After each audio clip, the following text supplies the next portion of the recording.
Welcome back, everybody, to Inside Texas Basketball. I'm your host, Evan Beath, as always, joined by Keenan Womack. Keenan, we have so much good stuff going on here at Inside Texas. Before we get into the basketball stuff, Inside Texas, as always, is running the best deal you can find in college sports. $1 for 4 months. That is 4 months straight for just 4 quarters of just the best reporting you can find. The transfer portal just opened up in football today. There's so much going on with basketball and baseball. You can't get better than this deal. And then, of course, we have some brand new information to share with you guys. You all know that I'm doing the baseball as well, but Inside Texas is hosting the best tailgate you can find. You can win a Blackstone omnivore griddle, a Yeti cooler, a flag canopy with the Texas state flag, University of Texas, 2 folding chairs, and 2 Rambler tumblers. No purchase necessary to enter, 1-person entry. Any legal resident of the United States can enter. The winner will be selected on random on April 25th during our Inside Texas tailgate event. Everyone's prohibited, must be 18 years old or older.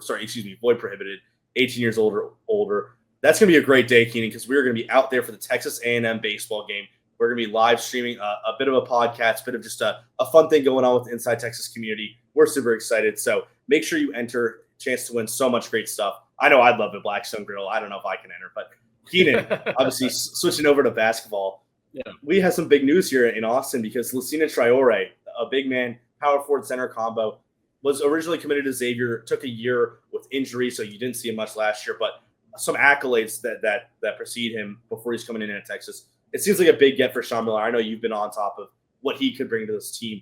Just what's this first scattering report on Traore? What's he done in his past? Why should Texas fans be excited about this get? Yeah, man, Traore is a very interesting player. So he started his career at St. Louis. He's from the Ivory Coast, and he plays high school ball in Florida. I think in Bradenton. And he ended up starting at St. Louis University, played sparingly, transferred out to Long Beach State, and he, for 2 years in a row there, averaged essentially 12.5 and 10 back-to-back years, 53, 54% from the field, pretty efficient. And he was all Big West 2 years running. So comes out of that, transfers to Xavier, intra-squad scrimmage, I think it was October 9th of last year. He has a season-ending knee injury, doesn't get to play. Super unfortunate. Misses the whole season, gets a medical red shirt, though. So he does enter Texas with 2 years of eligibility as a fourth-year junior. Traore he's about 6'10", 240, something like that. There's a little bit differing numbers, but he's roughly around that size. And he is definitely like a traditional big, very much a back-to-the-basket kind of big. He's a good cutter. I watched a lot of his tape over the last couple of days, and something I noticed that he's very good at on his cuts is sealing off the block. Like when he comes out of a cut and somebody hits him with a bounce pass, he's very good at turning inside, getting that defender on his back, and putting himself in position to score at the basket on the block. And he's not simply that. He's not like a guy that's going to shoot threes. He's not going to space the floor for you, but he is a guy that can come in. He can rebound very, very well. He's an excellent rebounder. Again, double-digit rebounds on average 2 seasons in a row before he got to Xavier and was injured. He's not just at the rim. He has some face-up ability as well. So he'll give him the ball, and he'll kind of work on the elbow, and maybe he'll turn around and hit a shot. He's not extremely efficient from that range. I think he shot about like 35, 34, something like that % on those elbow shots, but he's not taking a ton of them either. So it is an option, though. Sean Miller's offense doesn't really emphasize mid-range shooting as we've talked about before. So not sure how much that'll come into play, but definitely the type of big that can be, can start on most teams. I don't know if he'll start on this team because I don't know whether it'll be him or Vokietitis who will end up being the starting center on this team, but either of them would be a very good option. Very physical player, very good size, good frame, good wingspan, and if you look at the ideal lineup for this team, I think at this point Dalen Swain's probably going to play the 4, but there is a lineup you could do where you play MV at the 5, Traore at the 4, and Swain at the 3, and you have so much size out there. You know what I mean? Now, you don't have a lot of shooting with that lineup. You better hope, you got a Jordan Pope on the floor or a Camden Heide or somebody who can space the floor a little bit. But if you want like a big defensive lineup, you can build that with the pieces that Sean Miller's put together at this point. And I think they really upgraded the big position over last year's team. Yeah, and that's something that a lot of people on our boards were talking about when they heard about this news of Traore, because you're also bringing in 2 international big men, Traore and Vokietitis. Vokietitis comes with a little bit more raw ability. You're hoping that maybe he puts on a little bit of weight, can become a really plus rim defender, and obviously can score at the basket. Traore, a little more available offensively right now, coming back from injury. There's some concern, but the big thing that showed up for Texas last year was the point guard play, and then obviously the big men. What did Shedrick and Onyema give you? And frankly, it wasn't much. Caden Shedrick had his moments throughout the season. I think he maybe got a little bit more hate than he maybe deserved in Texas. But his 2 seasons there, it just felt like there was something missing with him, and he wasn't quite the starting center you'd hope at a program of this level. And then Onyema's minutes were pretty rough a lot of the time, a lot of fouling, not really an offensive bag to him. So I think from the baseline, from my read of this, you're getting a lot better offense from your big men in the future with Texas's additions, and that comes with Sean Miller's offense and what he wants to run. But defensively, what do you think Traore adds to what either Vokietitis on the court with him or Swain? Could he be a solo center that can protect the rim? Does he need more help there? What are you seeing from him defensively? I think it depends on the lineup. I think he's a guy that can certainly play the center position. Now, do you want him at the center position all the time? That I'm not sure. Do you want him as your starting center? That I'm not sure. He's definitely a guy with center capabilities, though. His size lends itself to being a rim deterrent and a guy that can, make it difficult to score at the rim. He's maybe not an elite shot. He's not like a freak shot blocker, but he is a guy that redirects drives. He's a guy that makes it difficult to score inside the paint. So the lineup that's interesting is, say you do play Traore at the 4 and you play Vokietitis at the 5. That's a really good lineup if you're playing slower style basketball. These guys aren't exactly rim runners. They're not like a JT Toppin type. I'm not talking about talent level. I just mean player archetype, right? They're not necessarily going to be monsters in transition necessarily. But if you are playing half-court basketball in certain possessions, they're going to be very effective. And defensively, they bring a lot to the table, especially when you have 2 guys, 6'10 plus. I mean, Texas had some tall guys last year, but they weren't the most consistent players. They had Benson, and he didn't play much. He's 6'11". It is interesting to see that they are really pursuing size with this team, because I think that was an issue last year. And the other thing to note is these guys are physical. You need that physicality, especially in this SEC conference. We watched last year. What did all the good teams in that conference have in common? 2 things: excellent point guard play, excellent physical front court play. Look at Auburn. Look at Florida. Auburn had Janai Broome and Dylan Cardwell and the 27-year-old who's still playing basketball. Baker Mazzara. And then Florida had Condon and Chinyalu. And, all these teams, even Georgia had Asa Newell, and South Carolina had Colin Murray Boyle. I mean, all these teams, Jonas Idu, there are so many players that are big, physical, talented players in this conference. And that was a major problem for Texas last year. They get killed on the boards very often. Not a great rebounding team last year. Lost that battle probably more than they won, and a lot of the times by a decent margin they lost the rebounding battle. That's not going to fly in the SEC. And just adding some size and physicality to this front court changes the makeup of the team from a mental perspective, right? It's, you trust that, hey, you know what? Maybe I can make a launch for this steal because I have some protection at the rim. I have somebody that can maybe help recover, block a shot if I get beat on a backdoor cut. You just didn't have these really kind of high defensive feel kind of bigs that last year that I think you're going to have this year. And I do agree with your point about Shedrick. I do think he was overly hated, but frankly, I don't think you can be a competitive, like a where this program wants to be, making Sweet 16s, making Elite Eights, making an occasional Final Four. You can't get there if you don't have that and that physical big play, and you don't have the confidence to go out there and just bully people. You have to have that in the SEC. And what is really important about these additions is that I think you bring an edge to your team that you were missing last year from a physical perspective. Well, something you mentioned earlier is that you're getting eligibility with him as well. There's an extra 2 years coming in with him after. You're going to have Vokietitis for longer and have Swain for longer. And the one that it mirrors a little bit is Florida's with Thomas Hawk. I'm not sure I pronounced that. Yeah. Kind of that's what Swain would come in, the hustle, the defense, the high level role player. And you have your Condon to be your starting center, but also depth with Chinyelu behind him. So it feels like you now have that, at least that mentality, that makeup from Texas right now. It's not going to be that level of player yet. Those guys won the national championship. We're not quite there, but it seems like it's better than what it was last year, and you're leading up to what the roster building needs. And the size and the youth, and I wouldn't call Trevor youth, but he's got eligibility. That's all that matters. Yeah. It's definitely been a priority for Miller so far in what he's done, and I think it's been super helpful for just the overall roster construction of this team. The one thing that comes with it, and it is hard. We've talked about this in the past. It's hard to find a guy who can protect the rim and shoot and play well offensively. That's if you have that in your center, he's a one and done. He's going to the NBA. He's going to the NBA. The closest you're going to have that is maybe Malawatch, who then got exposed in the Final Four with his rim protection and his or Rasheer Fleming type, you know, guy that can face the floor and rim run. And then Fleming, who didn't really seem to have NBA aspirations, is now probably going to be a first round pick this year. Yeah, so pick. You're not going to get that, but there's a little bit of a question mark of how is someone like Kendall Weaver going to play with these three bigs when none of them have the ability to space the floor? Are you going to be able to run him out there with Swain and one of these guys?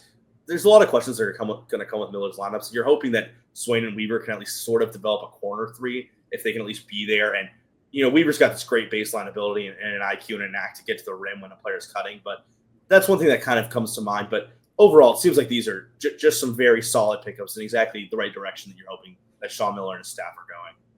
Yeah, and especially, again, I'll reemphasize this point, man. It is crucial in this particular conference to be highly physical, have highly physical bigs who are willing to sacrifice their bodies and pound in the paint and just get beat up. That's what the SEC is, man. It's dudes beating the crap out of each other, and that's what you're going to get with these bigs. They're not going to back down from that physicality. And that physicality is so important. I think as we get into the remaining roster needs, we're going to hear just a little bit from Luxe Kitchen and Bath. This video is brought to you by Luxe Kitchen and Bath. Luxe has been offering high-end kitchen and bathroom remodels for 3 generations throughout the greater Austin area. With 5-star review after 5-star review on Google and Facebook, and an A+ rating from the Better Business Bureau, you can put your faith in Luxe Kitchen and Bath's award-winning designers and skilled craftspeople to bring to life that dream vision of your special home. But that's not all. Luxe's all-star team provides full remodels, large additions, and even commercial build-outs as well. So call Luxe Kitchen and Bath at 833-358-LUXE today. Or visit luxekitchenbath.com to discover where quality meets luxury and begin the process of transforming your home. Get a free quote today by calling 833-358-LUXE. That's L-U-X-E. Or by visiting luxekitchenbath.com. Link in the description. So in the current world of college basketball that we're in, you now can have just 15 scholarships on your roster. That's what happened with the settlement, new rules in the SEC. So Texas is one of the teams that's still, you know, their roster's fairly filled out. Right now there's 10 guys on scholarship that you can count up, mostly Big Ben, honestly. And they're a little ahead of teams like, you know, Auburn, Kentucky's doing a great job.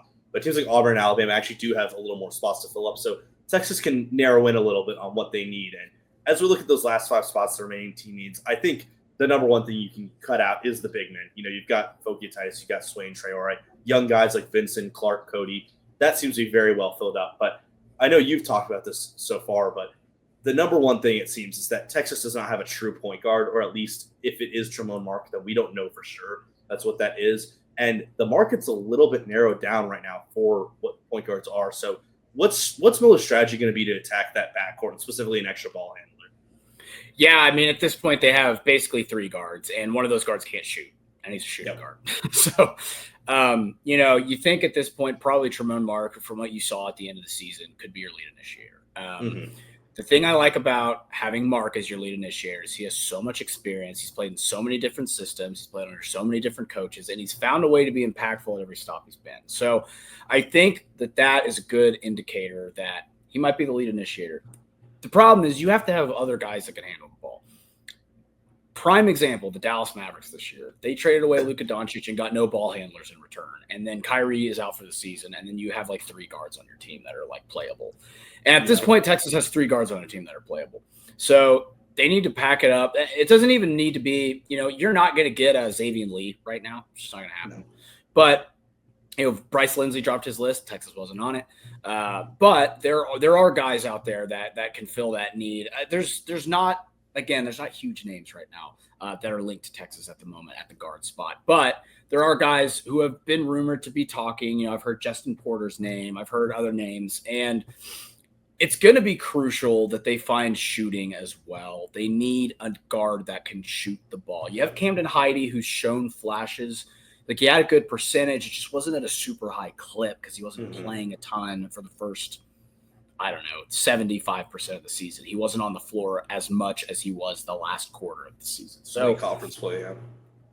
exactly. So you want, you have your Jordan Pope, who kind of a microwave scorer, right? A guy who can shoot off the bounce. But the issue with Jordan Pope in the SEC is I think he struggles a bit with the athleticism of opposing guards and the size of opposing guards. He has trouble beating guys off of the dribble. He has trouble getting around defenders in certain aspects. He needs screens to navigate around the perimeter with the ball in his hand. And that's fine, and that's doable. But I think you need a lockdown catch and shoot guy. Maybe it's not the highest rated guy, but you need a guy who's shooting 38% from three on 3 or 4 attempts a game. You just have to have a guy that can come out, come off of screens, hit shots. And, he doesn't even have to be a guy that can do it off the bounce. It can be a guy who does it off the catch. And if you can get that done, I think you have a really good offensive system because you have the big play ready. Like that is ready. Yep. And that's set up. Like you got your bigs, you're ready. Dalen Swain is an NBA player. Like that guy is a bad dude on the floor. So should be interesting to see how they attack this guard position. I'm not really sure if they're going to focus on lead initiators or shooters, but it should be interesting to see how they go about doing so. Yeah, and of course, with 5 spots, you can kind of play around with what you want. You can't promise everything to everyone because only 9 players are really going to play a pretty large amount of sum of minutes for this team. When you're talking about that guard position, I was like, man, wouldn't Serge-Ibaka Rice just be awesome on this team? Oh man, but what would you give to have He'd him? be awesome on any team. Yeah, true. I mean, who wouldn't want Serge-Ibaka Rice? But the greatest shot fake in the world. Seriously, I remember seeing some clips of opposing coaches talking about the scouting report. And don't jump, do not jump for Rice. That's a fake every time. But I do think the point guard position could be addressed in 2 ways or both in the same way. One is, there's not the star power left. You're not going to get Xavier Lee, who leaving Princeton when you're about to get your degree is crazy. But I know. I was thinking the same thing. It's like David Bailey from Stanford going to Tech after when he it's a very interesting decision. But it could be just kind of a veteran guy getting that 5th year a player from a G5 school, a mid-major, anything, whatever you want to say. Or and one that I'm monitoring is the number 51 guy in On3's recruiting rankings, number 7 point guard Nick Lewis was committed to Sean Miller at some point. He's from where I'm from Gonzaga in Washington D.C.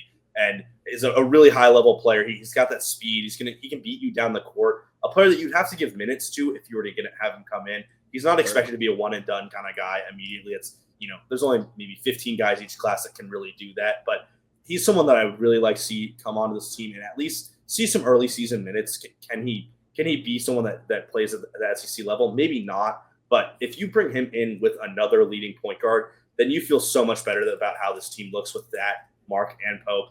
And then, like you said, if those are the 2 guys and you have 3 spots left, then a true shooting guard, just a dude who will knock down shots, just seems like it would be so nice to have on this team.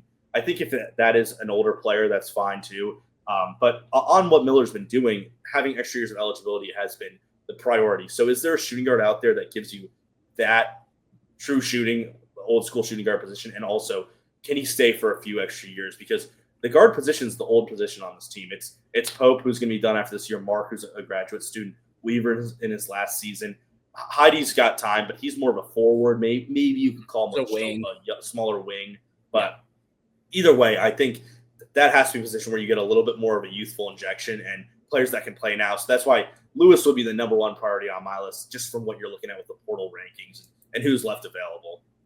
Yeah, you definitely want to bring some high school guys in. And again, I don't have a specific name for shooting guard, but I do think it's important to note that you don't necessarily even need a guy that can create his own shot off the dribble, right? You don't need a guy. Indeed. You need a guy who is a movement shooter. That's what you need. Sean Miller, it's all about off-ball movement. It's all about coming off screens and hitting shots. You just need a guy who can run without the ball, come off the screen, catch it, shoot it up, quick release, and hit 38%.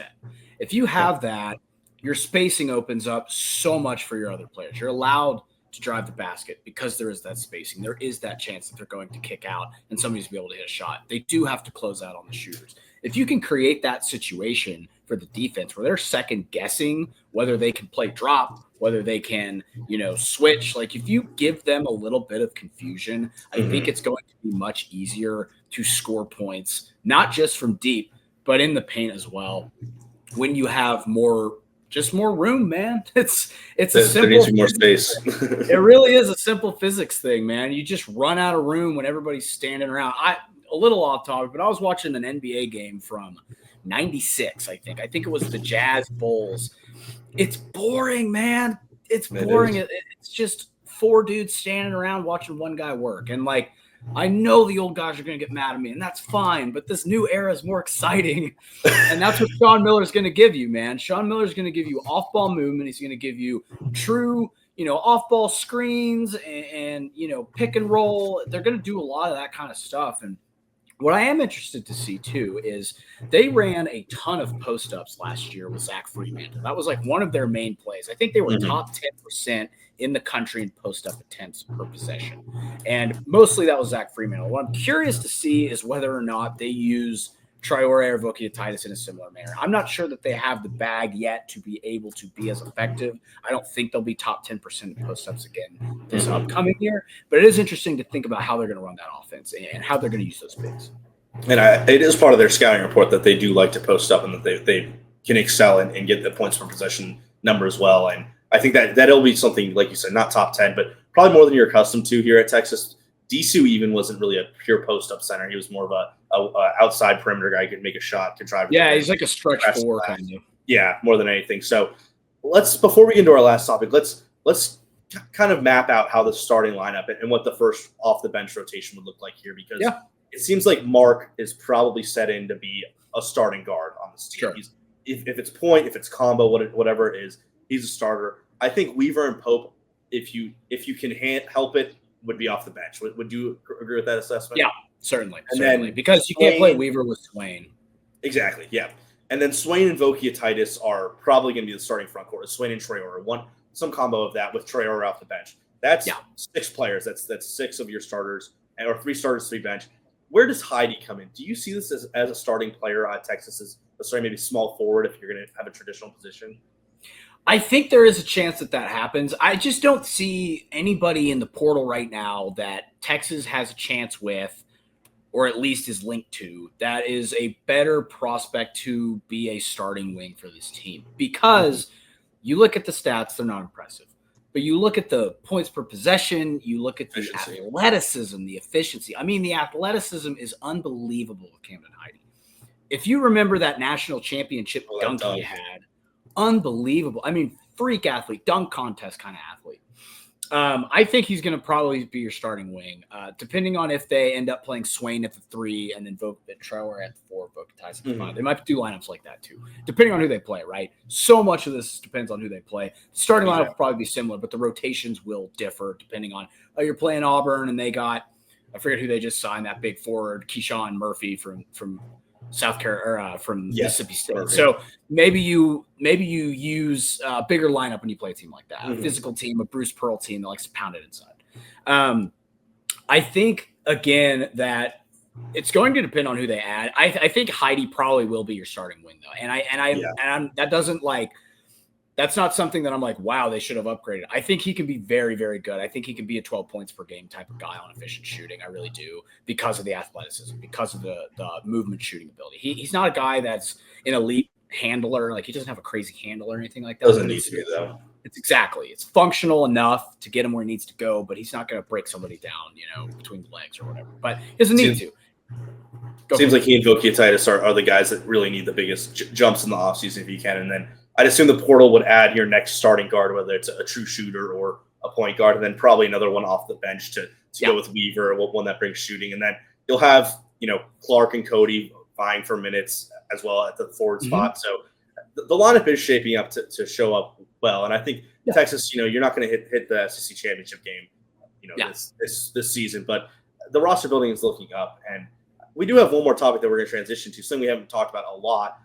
Keenan does a great job covering the NBA as well when he's not talking about Texas basketball. So we have the draft order set, and obviously Trey Johnson is just one of the biggest names that you can find in this upcoming draft class. It seems like, for me, what I've seen, it's Flagg, it's Harper, and then who do you want? What skill set do you want? I've seen Johnson as high as 3. I've seen him as low as 10 in this order. So right now, Tankathon has the official draft lottery odds. It goes, I'm going to read it off: Utah, Washington, go Wizards, Charlotte, New Orleans, Philly, Brooklyn, Toronto, San Antonio. I'd assume he goes within the top 8. I feel like it would be very odd to not see him go there. My general idea is 4, 5, 6. Is he better than Edgecombe for a team? Is he better than Bailey? Do teams like Knipple or Malawak or Queen? Yeah. Where does that go? But for you, what are your favorite fits for him? Where would you want to see him go? What would be his most successful option? Yeah, I actually wrote a piece about this about a week ago. So go check that on Inside Texas.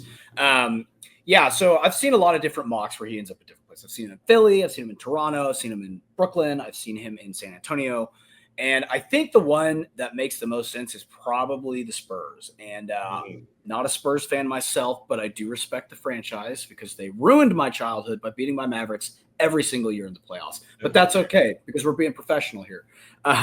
Trey, they need spacing around Wemby and around De'Aaron Fox. They have a guy like Vassell. They have a guy who, but Trey brings a new level of shot making to a roster that could easily use it. I could see him landing in Brooklyn. I know they have Cam Thomas, but I think they need scoring more than anything. They are probably the worst offensive team in the NBA, and Cam Thomas is hurt all the time. And they just so need it's BPA like at the end of the day. They need BPA 100%. And if they're at 6 and they don't like what they see and Trey's sitting there, I could see them snagging him too.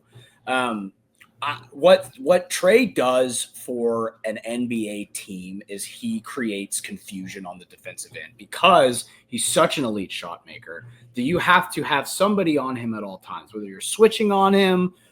Most NBA teams switch most of the time. So guarding him on the switch or whatever, but he's such a good shooter off the bounce too. Like everybody thinks of him as like this guy is a catch and shoot guy. It's like this guy can do it off of the handle so easily. It's so effortless, so to me, he's probably the best pure scorer in this class. Agreed. He's not the best player, but he's the best pure scorer and shooter in this class. The only guy who I would even really put up there with him is Con Knipple. But as far as just like shot making ability goes, but yeah, I think he's definitely a bona fide top 8 pick. I could see him going to any of those places. Toronto would be fun. You pair him with Scotty Barnes. You let Scotty make reads out of the post and find him on the perimeter, or Scotty's playing point guard and he's running things, I think, and the other thing, too, is Toronto needs a shooting guard. Yeah. They have Grady Dick, but Grady Dick, they can play him at the wing. They can play Trey at the wing. You kind of switch those guys out. Exactly, right? Grady Dick's a good player, but I think Trey has a higher ceiling than Grady Dick, as good as Grady Dick has been.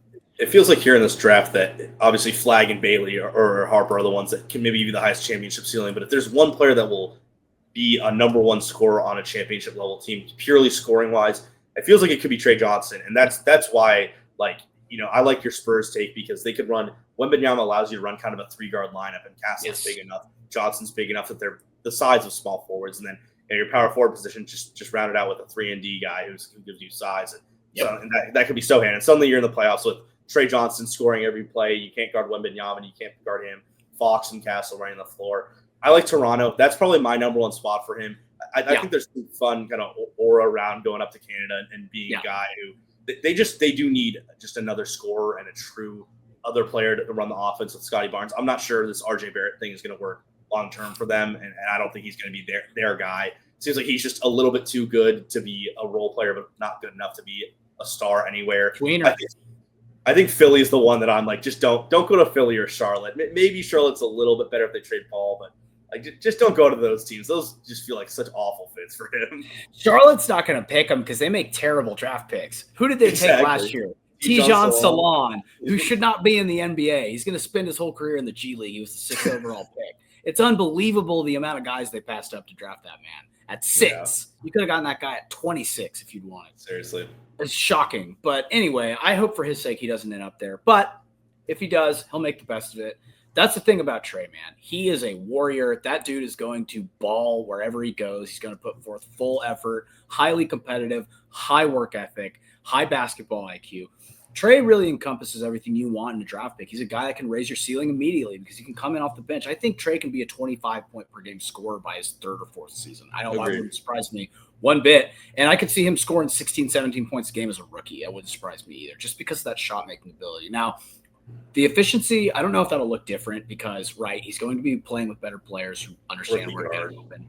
Exactly. But it's hard to play guard in the NBA as a rookie, like you just said. So, should be interesting to see. Where he lands will certainly be top 10, and I'm really excited to see where he ends up, and I can't wait to get a jersey of whatever team he ends up on, as long as it's not the Spurs.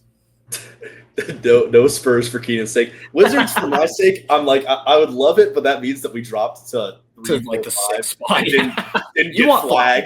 It's okay. Yeah, you want flag. You're allowed to want flag. It's okay, dude. I want That's the flag only for thing you. that could save that franchise. So I just want flag out of the West, man. exactly. He can't go to the West. Well, Keita, a lot of different topics we talked about, from big men to NBA lineups and T-John Salad.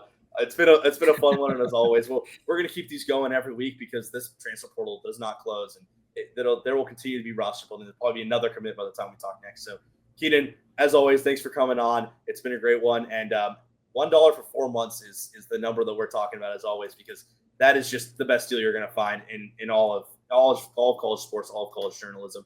Inside Texas is going to give you that. Spring practice sale, transfer portal for football is now open.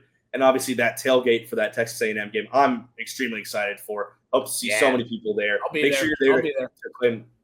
You'll get to meet Keenan, the personality of Austin. So make sure they're there to enter in to get your prize, because that's some awesome swag you can grab from there. So thank you to Academy Sports. Thank you to Inside Texas. As always, thank you to our readers. And make sure you're subscribing. I've been Evan Veith, as well as Keenan Womack. We'll see y'all next week.